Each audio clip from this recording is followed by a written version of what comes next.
요 프로그램 보시나요? 사진 하나 넘겨주시겠어요? 네, 보시는 분 사실 이 방송은 뭐 제 취향은 아닌 것 같습니다. 제 취향인지 아닌지는 어떻게 아냐? 뭐 금요심야 끝나고 이제 밤에 집에 가거나 하면은 저 빼고 저희 집에 계신 여성분 세 분이 세대를 뛰어넘어서 사이좋게 되게 잘 보는 프로그램 중에 하나입니다. 제가 알아봤더니 2020년부터 했더라고요. 4년, 5년째 하고 있으면 나름 장수하고 있는 프로그램은 아닌가 싶습니다.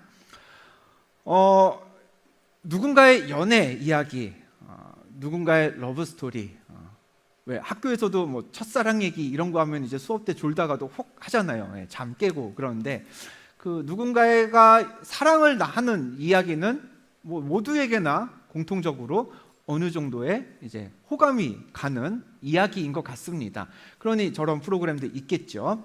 요즘에 금요심야 기도회에 나오는 청년들이 그래도 한번 예배 드릴 때 20명은 넘는 것 같아요. 20명, 30명 가까이 나오는데 그 중에 과반은 커플입니다.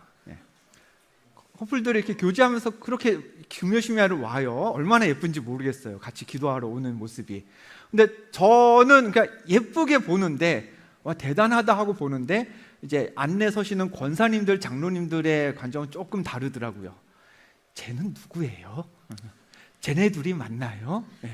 이러면서 저한테 물어보면서 저 두 사람이 왜 같이 다니는지, 친구인지 연인인지, 네 집 아들 딸인지.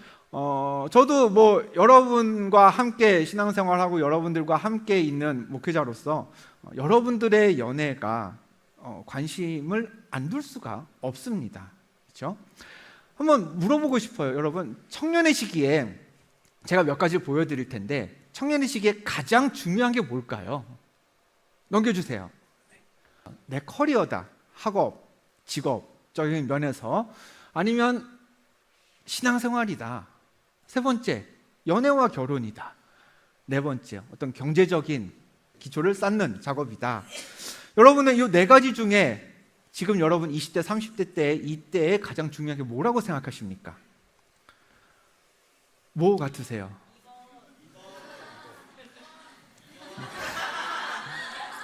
우리 솔직해지자고요. 네. 저는 그렇게 생각합니다. 적어도 지금 우리의 때라면 2번이 가장 중요하지 않아도 되는 때가 바로 우리의 때라고 생각합니다. 적어도 청년의 때라면 3번이 2번을 앞설 수 있는 때고, 또 그게 허용되는 유일한 때라고 생각해요. 저도요, 대학생 때 한 번은 이제 우리가 총회했던 것처럼 임원으로 뽑혔습니다. 저 때는 예배를 토요일 저녁에 드렸어요. 청년부 예배를 저기 부청역 앞에 본당에 있을 때 토요일 저녁에 예배를 드렸습니다. 연애하고 있었습니다. 그래서 임원이 돼가지고요, 여자친구에게 말했습니다. 나 이렇게 해서 임원이 됐어. 그 얘기는 즉슨 앞으로 토요일 저녁마다 뭐 해야 돼요? 일찍 와서 예배를 준비하고 예배를 섬겨야 되는 겁니다. 끝나고도 해야 할 일이 있으면 해야 되는 거고요. 여자친구가 조금 이렇게 못마땅해 했습니다. 앞으로 토요일은 이제 같이 있는 시간이 안 되니까요.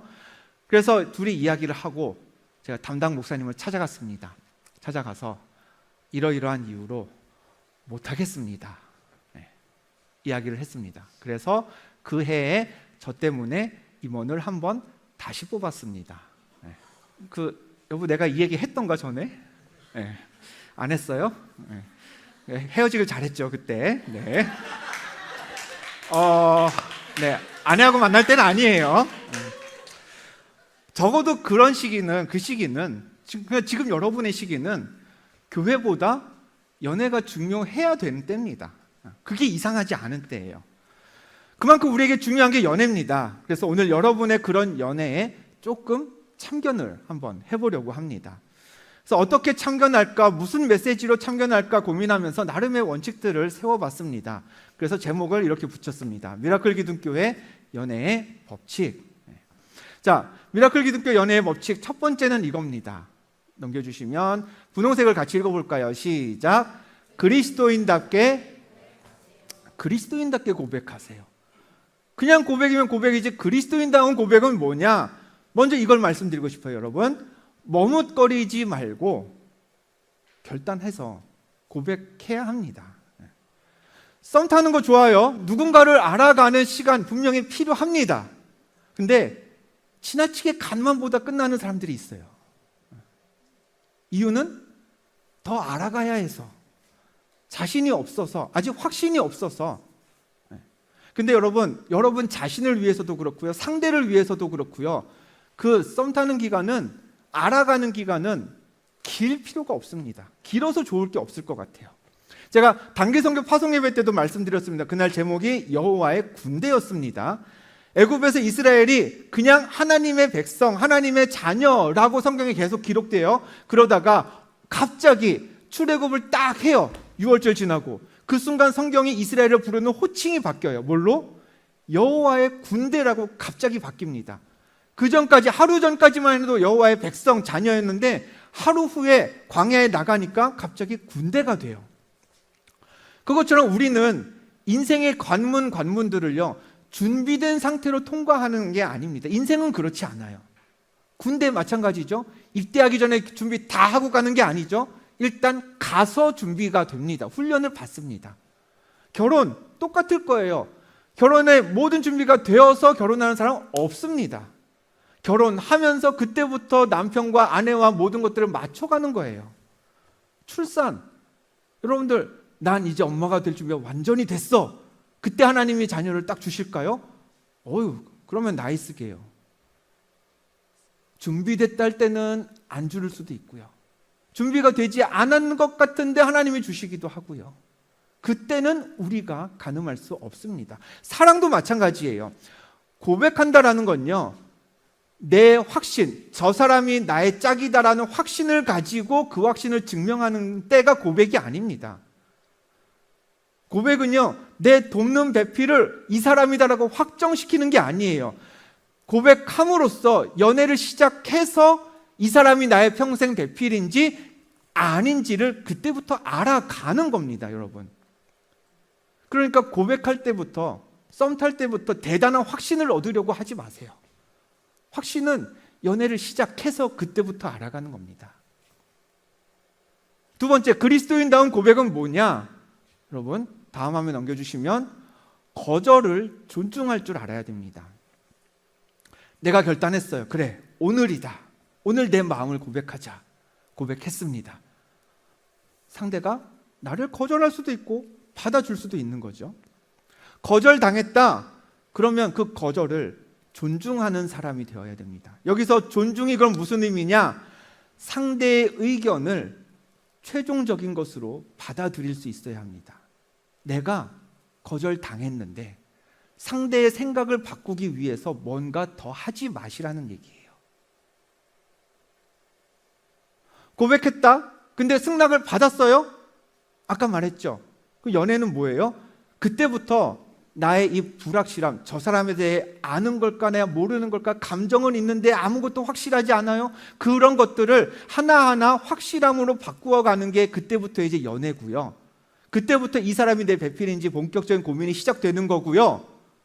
그 언젠가는 이 사람이 내 사람이구나 알게 되겠죠. 그게 2년이 될 수도 있고 5년이 될 수도 있고 7년, 8년이 걸릴 수도 있어요.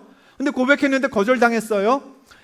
그럼 여러분 생각해 보세요. 내가 고백했어요. 거절당했어요. 그럼 뭘 알아요? 나는 확실히 이 사람은 내 짝이 아님을 하나님이 바로 알게 하신 거예요. 연애를 하면 그때부터 이 사람이 정말 내 짝인지 아닌지 되게 오랜 시간 걸리거든요. 고백했는데 거절당했어요. 바로 안 거예요. 오히려 땡큐 아니에요?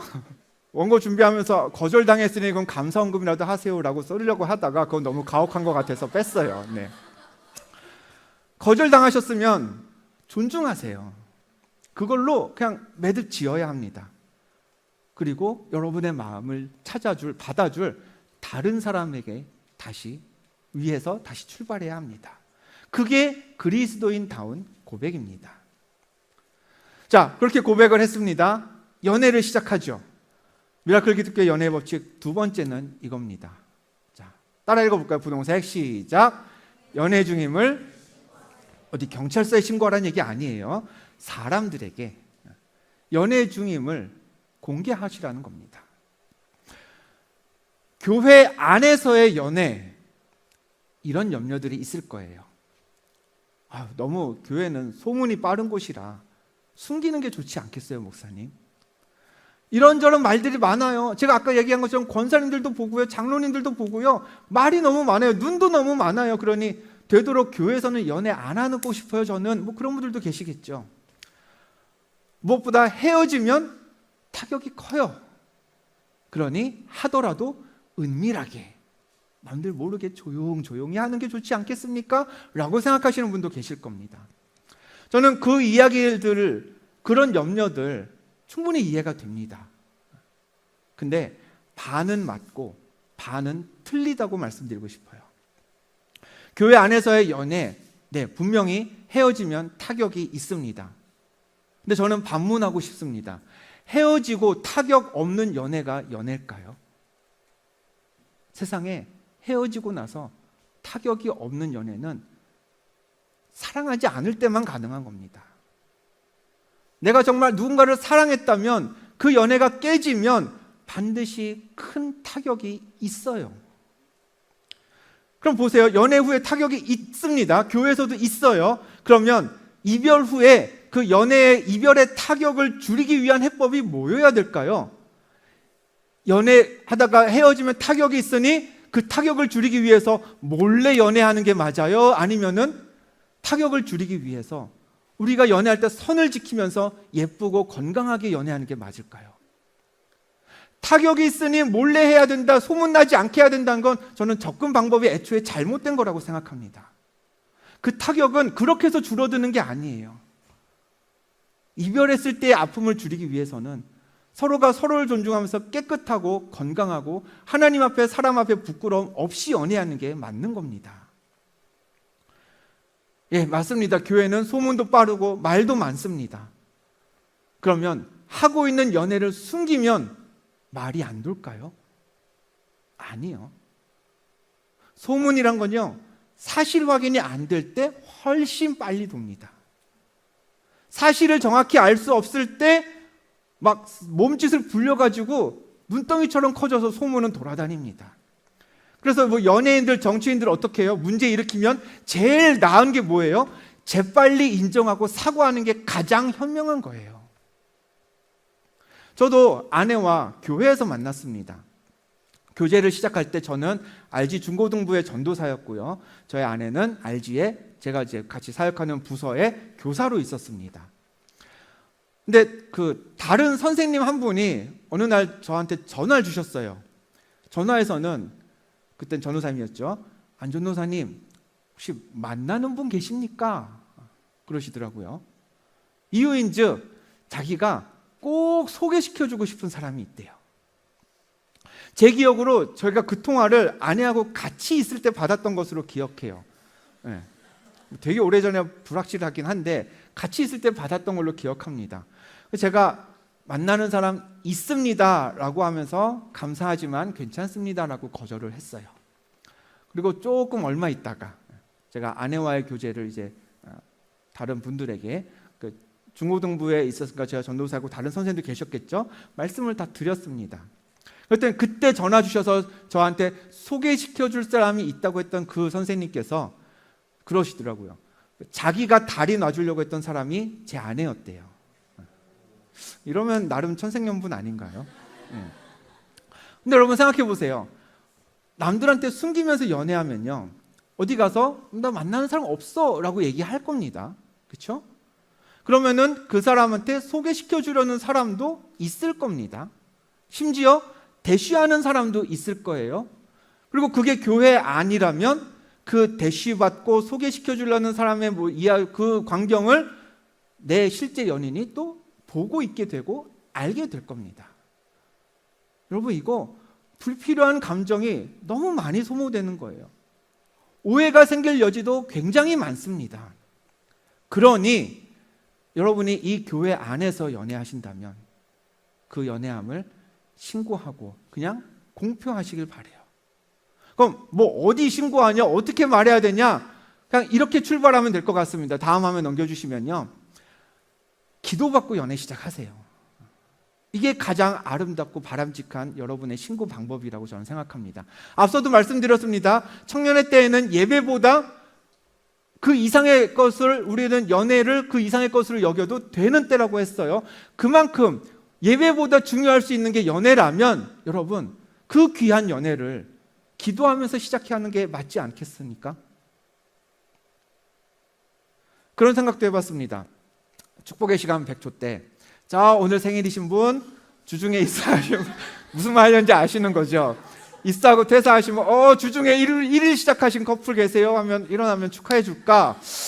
그건 아닌데, 그냥 그러면 그거 말고 우리 군대 가는 청년들처럼, 자, 오늘 커플 나오세요. 그래서 성경 봉독하고 제가 기도해 주고 할까? 또 했지만 압니다. 오버하는 거라는 거. 그래서 그만큼 연애가 귀하고 기도하면서 시작하면 하는 게 맞지만, 기도가 필요한 일이에요. 여러분들 저에게 연락 주시고, 전도사님이든 여러분이 편한 누군가에게라도 저희 교제하기 시작했습니다. 위에서 기도해 주세요. 그렇게 시작하면 어떻겠습니까? 어떤 분들은 그렇게 얘기하세요. 조심스럽게 연애한다. 특히 교회이기 때문에 연애하고 누굴 만나는 게 더 조심스러워진다. 네, 좋아요. 아주 바람직한 연애하는 태도입니다. 근데 여러분 기억해야 되는 게, 연애는요, 맞아요, 조심스러워야 해요. 함부로 해서 되는 게 아닙니다. 근데 그 조심스럽다는 거의 대상이 누군지 여러분 그건 분명히 하셔야 됩니다. 내가 사랑하는 상대를 향해서 우리는 조심스럽게 연애해야 돼요. 아껴주고, 이렇게 하면 상처받을까, 이렇게 하면 아픔이 있을까, 아껴주고 사랑해주고 희생하면서 연애해야 됩니다. 그런 면에서 조심스럽게 연애해야 되는 건 맞습니다만, 대중을 향해서 조심스럽다? 사람들 때문에 조심스럽다? 아닙니다. 사람들에게는 떳떳한 연애를 하셔야 됩니다. 왜요? 제가 몇 달 전에 죄의 해부학 시리즈 전할 때 말씀 전했습니다. 죄를 범한 아담과 하와가 가장 먼저 했던 행동이 뭐예요? 숨었어요. 몰래 있었어요. 눈 없는 곳을 찾았어요. 그래서 하나님이 죄를 범한 인간에게 하셨던 최초의 말씀이 뭐예요? 네가 어디 있느냐라고 우리가 들었잖아요. 그렇죠?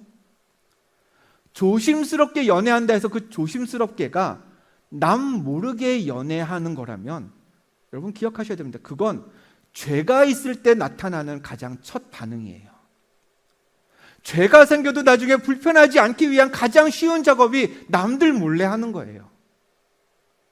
때문에 여러분, 연애할 때 상대방을 위해서는, 향해서는 조심스러움이 있어야 되지만 사람들 앞에서는 떳떳한 연애가 옳은 연애입니다. 공개하지 않은 연애가 무슨 유익이 있는지, 그래서 사람들이 알면 그 유익이 사라지는지 여러분 한번 잘 생각해 보셔야 합니다. 두 번째,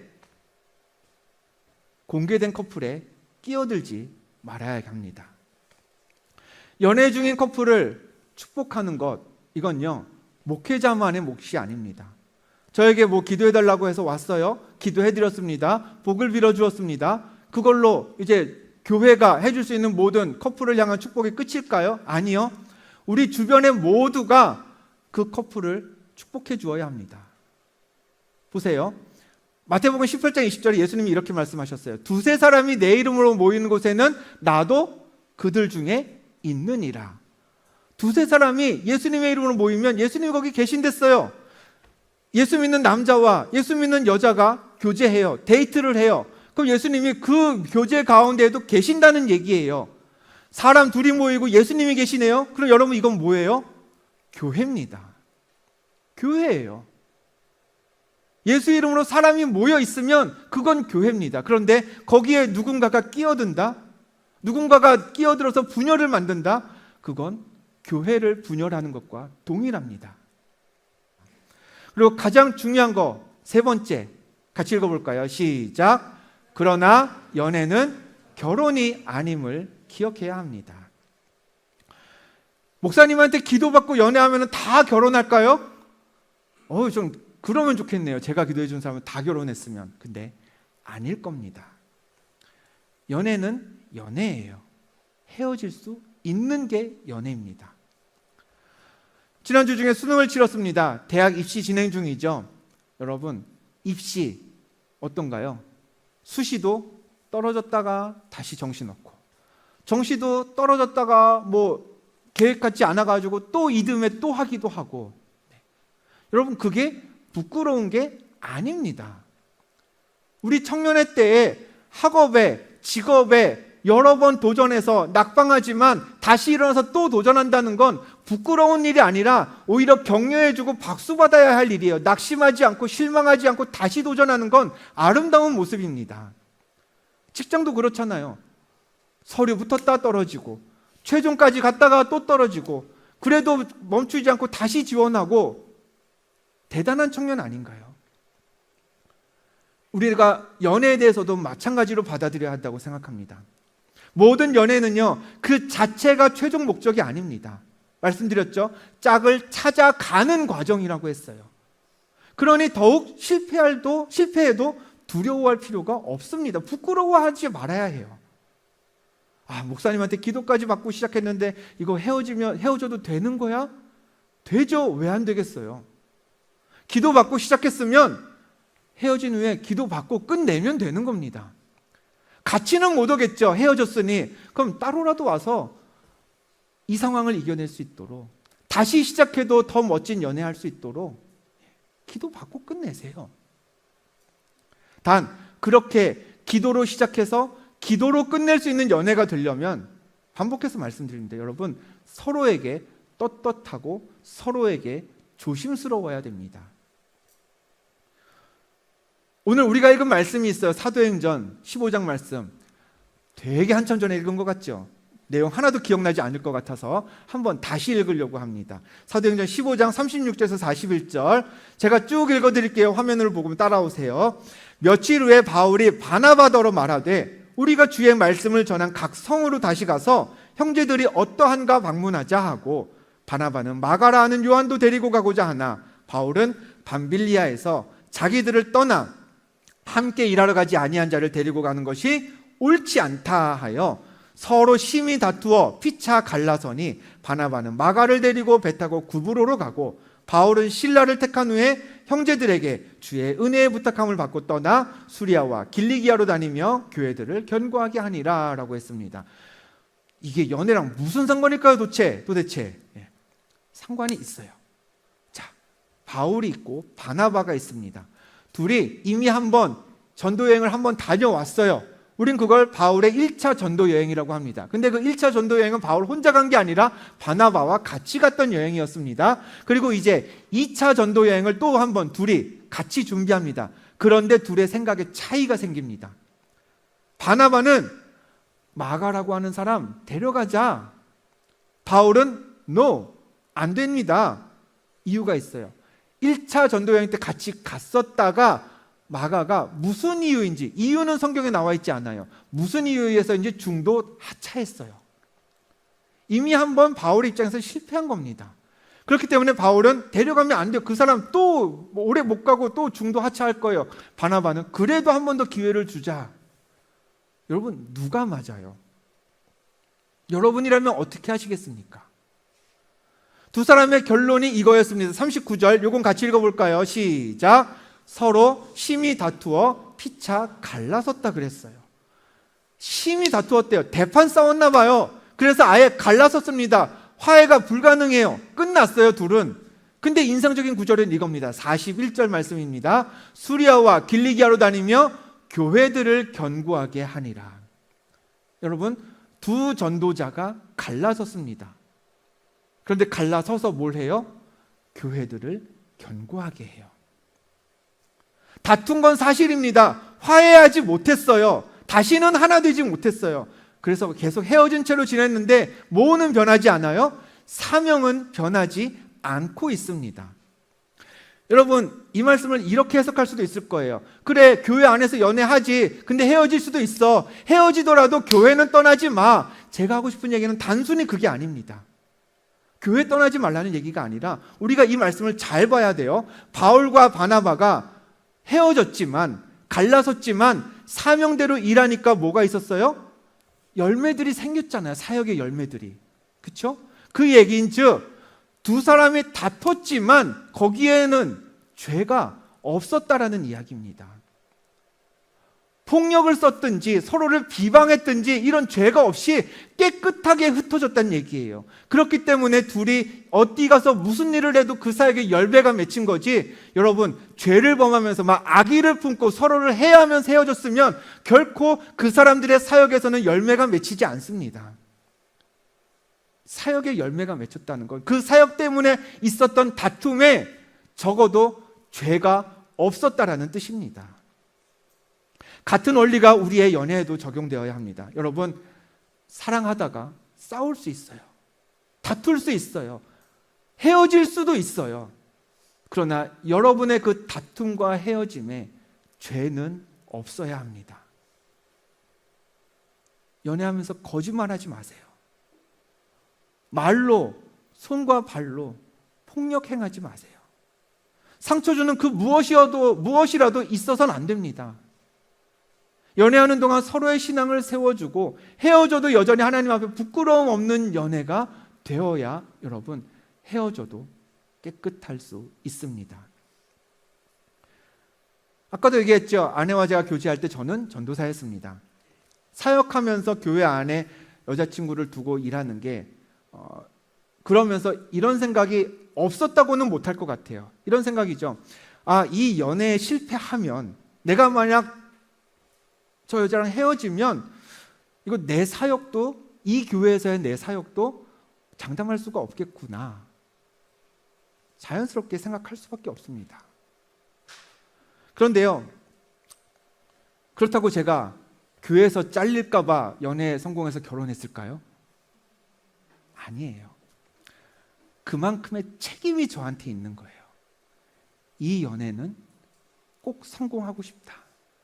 연애에 대한 책임이 생길수록 상대에게 헤어지면 안 되니까 헌신하게 되고 이해해주게 되고 용납을 더 해주게 됩니다. 그래서 더욱더 여러분에게 권면합니다. 교회 안에서 만나시나요? 혹은 이후에라도 교회에서 만나시게 되면 여러분 여세요. 오픈하세요. 신고하시고 기도 받으세요. 공개했으니 내 연인에 대해서 더 책임지게 되는 겁니다. 공개했으니 하나님 앞에 부끄러움 없게 연애해야겠다는 여러분의 또 다른 목표가 생기는 겁니다. 그렇게 오픈하고 사람들 앞에 칭찬받으면서 교제하세요.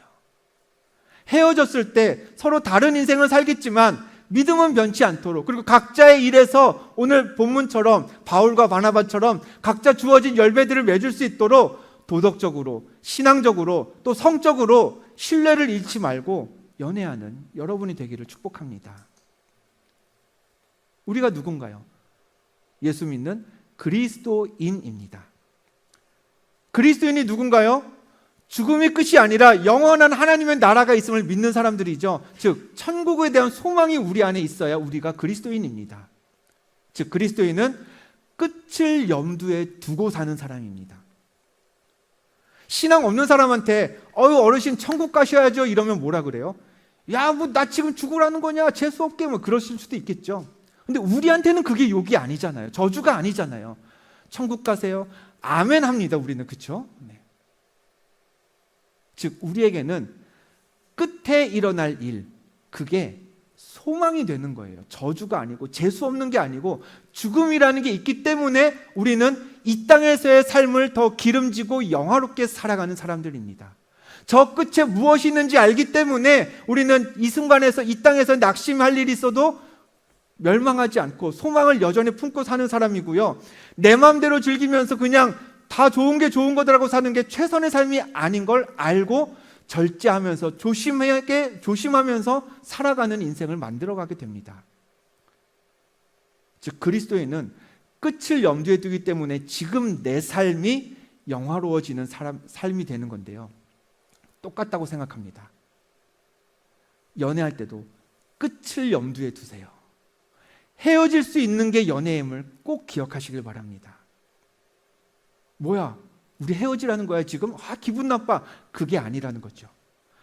헤어짐을 여러분의 염두에 두어야 어떻게 하면 바람직하게 헤어질까? 어떻게 하면 헤어져서도 좋은 관계를 유지할 수 있을까를 여러분의 염두에 두고 연애를 하면 그 여러분의 연애가 훨씬 더 오래 가고요. 훨씬 더 본이 되고요.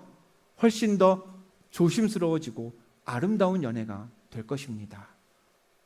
또 우리 교회 안에 어떠한 커플이 있든 그 커플을 바라보는 우리에게도 해야 할 일이 있습니다. 첫 번째, 화면 넘겨주시겠어요? 여러분, 헤어진 사람들을 두고 소곤거리지 마시길 바라요. 말씀드렸죠? 입시에 떨어졌다고 우린 소곤거리지 않습니다. 취준에 실패했다고 우리는 흉보지 않습니다. 그때 우리가 해야 할 일은 위로입니다. 똑같습니다. 헤어진 사람에게 필요한 건 여러분의 곁눈질과 소곤거림이 아닙니다. 위로가 필요합니다. 헤어진 이들을 위로하고 다시 사랑할 수 있도록 도와주는 우리 청년 공동체가 되기를 축복합니다. 아멘. 두 번째, 다시 사랑하는 이들을 존중해 주시길 바랍니다. 저는 환승연애라는 말처럼 무책임한 프레임은 없다고 생각해요. 여기 계신 결혼하신 분도 계시죠? 네, 결혼하실 분도 계시네요. 결혼하신 분도 포함해서 심지어 우리들의 부모님들까지도 여러분, 모든 사람들은 다 연애를 환승합니다. 물어봅시다. 어느 정도 지나면, 헤어지고 어느 정도 지나면 다시 연애해도 되는 걸까요? 제가 기억하기로 아내와 두 번째 데이트였던 걸로 기억합니다. 두 번째 데이트를 하고 집이 서로 반대 방향이어서 버스 각자 타고 헤어졌어요. 집으로 가는 길에 전화를 했습니다. 근데 아내가 그런 얘기를 하더군요. 이게 보통 만남이 아닐 것 같은 느낌이 있었나 봐요. 그래서 제가 헤어진 지 얼마 되지 않았다는 얘기를 저한테 하더라고요. 그래서 제가 물어봤습니다. 얼마나 됐냐? 얼만큼 됐다. 남자답게 쿨하게 괜찮다. 괜찮다고 받아줬습니다. 이유인즉 제 마지막 연애가 더 최근이었습니다. 헤어진 지 한 달 됐다? 2달 됐다? 여러분, 둘 다 깨끗이 헤어진 이후에 만났다면 무슨 상관이겠습니까? 저 사람 환승연애 너무 이른데 저 헤어지기 전부터 뭐가 있었던 거 아니야? 아무도 알 수 없는 겁니다, 여러분. 알 수 없는 것에는요, 침묵을 지키는 게 성숙함입니다. 동시에 남에 대해서 뭘 말할 때는요, 그만큼의 책임감을 가져야 그게 건강한 공동체겠죠. 여러분, 결혼식에서 말씀을 전하는 것만큼 목회자에게 행복한 일도 없습니다. 제가 벌써 5부부, 6부부 결혼할 때 말씀을 전했습니다만 그때처럼 행복한 고민을 할 때가 없어요. 장례식에 가면요, 정말 고민은 고민인데 그 고민의 무게가 정말 다릅니다. 무슨 말씀을 전해야 이 슬픔을 이겨낼 수 있는 말씀을 전할까? 근데 결혼식을 위한 말씀 전하는 건요, 정말 고민은 되는데 너무 가볍고 행복해요. 만약에 여러분들이 오늘 연애를 시작했습니다. 저희 두 사람 위해서 기도해 주세요 라고 온다면 결혼을 주려하는 저의 마음이 그대로 그 두 커플에게도 묻어날 것 같습니다. 여러분과 함께 신앙생활 한 지 제가 벌써 햇수로 7년 됐더라고요. 딱 한 커플 기도해 봤습니다. 이제 연애를 시작합니다. 기도해 주세요. 뭐라고 기도했을까요? 제가 해줄 수 있는 복은 다 빌어줬던 것 같습니다. 여러분, 교회 안에서 만나시는 거 염려가 많다는 거 이해합니다. 저도 사역하면서 누군가와 데이트하면서 똑같은 고민을 했습니다.